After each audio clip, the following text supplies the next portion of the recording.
जमात जिहड़ी ना बहुत जरूरी है। अगर दो बंदे हो ना, तुसी कितने जा रहे हो, सफ़र विच हो, तुसी नमाज पढ़नी है, नमाज का टाइम हो गया, जमात हो गई है मस्जिद के अंदर, हुण तुसी नमाज पढ़नी तो बंदियां दी कोशिश होंदी चलो यार कल्ले कल्ले पढ़ लेने। अगर बंदे नूं अलहमदुलिल्लाह कुल हु अल्लाह आउंदी है ना, उन्होंने चाहिए कि अगे होके जमात कराए, जमात नाल नमाज पढ़ी जाए। अगर दो भी बंदे ने जमात नाल नमाज पढ़ने दे नाल 27 नमाज़ां दा सवाब है। किनियां 27 नमाज़ां दा समात जमात दे नाल। दो बंदे ने उन्हें जमात किवें करवानी वो भी मैं तुहानूं तरीका दस देना। अगर दो बंदे ने, एक बंदे नूं सूरत फातिहा आउंदी है, कुल हु अल्लाह आउंदी है, वो जमात करा सकदा, कोई एडा औखा काम नहीं। बंदे झकदे रहिंदे ने, हुंदा बंदा शर्मांदा रहिंदा यार मेरे को गलती ना हो जाए। जिहड़ा बंदा जानदा थोड़ा बहुता कुरान नूं इलम नूं, वो अगे खड़ा हो जाए, जिहड़ी मर्जी साफ च खलो जाओ, जिथे मर्जी खलो जाओ।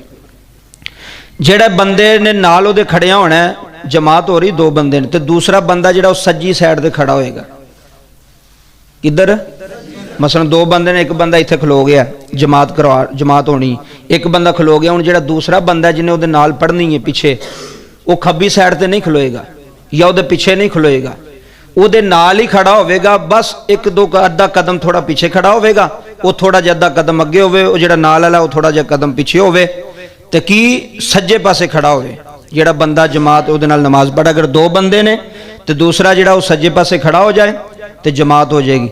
अगर कोई बंदा पिछू तीसरा रल पिया, मसलन दो बंदे ने जमात नाल नमाज पढ़ते पे, एक तीसरा आ गया, उहदा की तरीकाकार है?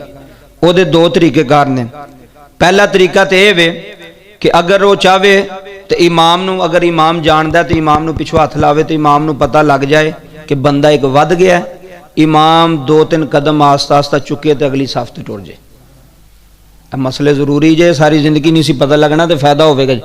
अगर दो बंदे पढ़ते पे, तीसरा पीछे वजू पे करता, उन्हें कहा यार जमात हो रही, चलो मैं भी जमात ना पढ़ लेना। तो अगर मुक्तदी नूं इस चीज़ का पता नहीं, मसले का इमाम नूं पता जो जमात करा रहा, तो इमाम के पिछे कंध ते ना हथ रखे, तो इमाम नूं पता होएगा भी बंदा पिछे पहुँच गया। इमाम दो तीन कदम राम नाम छाल नहीं मारनी या तेज़ नहीं, राम नाल दो कदम चुके अगली साफ ते हो जाए, वो दो भी बंदे उस पिछली साफ ते हो जाए। अगर इस तरह नहीं तो जिहड़ा नाल मुक्तदी है उहदी कंध ते हथ लावे तो मुक्तदी जिहड़ा वो पिछली साफ ते चला जाए, तो इमाम अगे कल्ला रह जाएगा। ये जमात का तरीका सी। ते जमात दे नाल शामिल होने का भी तरीका सी कि पता होना चाहिए मसले नूं। कई बारी बंदा पिछे हथ लांदा रहिंदा, वो अगों मस्त होए हुंदे ने, उन्होंने पता ही नहीं मसले का, पे हथ लाओ जिन्नी बारी मर्जी, ना वो जमात कराने वाले नूं पता, ना वो पिछे खड़े होने वाले नूं पता। तो यह मसला जरूरी है, जिथे भी जाओ जिंदगी फायदा देगा तुहानूं।